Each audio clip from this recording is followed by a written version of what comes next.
আপা ছাড়া পয়লা বৈশাখের তো চিহ্ন তো দেখাই দিল। দ্বিতীয়বার স্বাধীনতার জন্য তো এটা আমাদের জন্য সুখকর। সকলকে শুভ নববর্ষ।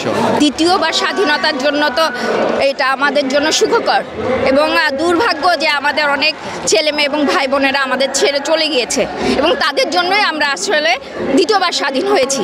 রাজনৈতিক দিকটাই আসলে বেশি দেখা যাচ্ছে, তবে ছাত্রদের জন্য যতটুকু শুভকামনা এবং দুঃখ সবই ওদের জন্যই এবং মা বাবার জন্য যারা সন্তান হারিয়েছে। Thank you.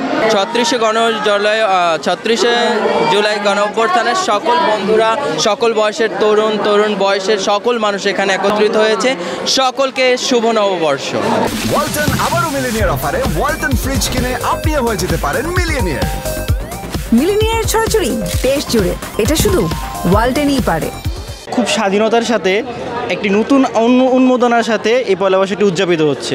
প্রথম কথা হচ্ছে এই শোভাযাত্রার মহত্বটা আমরা হয়তো এই কত বছরের মধ্যে এই প্রথম বুঝতে পারতেছি। এত সুন্দর সবাই মানুষ সবাই সকল আনন্দের সাথে শোভাযাত্রাটা এনজয় করতেছে। আসলে আজকে কি করছেন? আজকে প্রথমত পরিবারের সাথে বের হনো প্রত্যেকটা বছরই ছিল।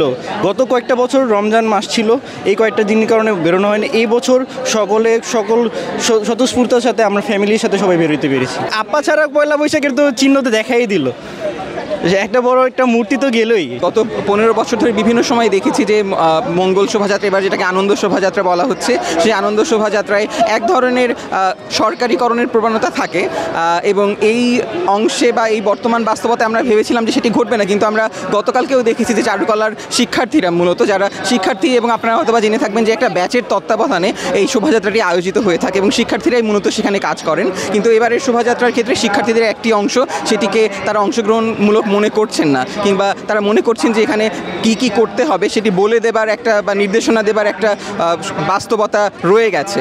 ফলে সেইটি আমাদের জন্য কিছুটা হতাশাজনক।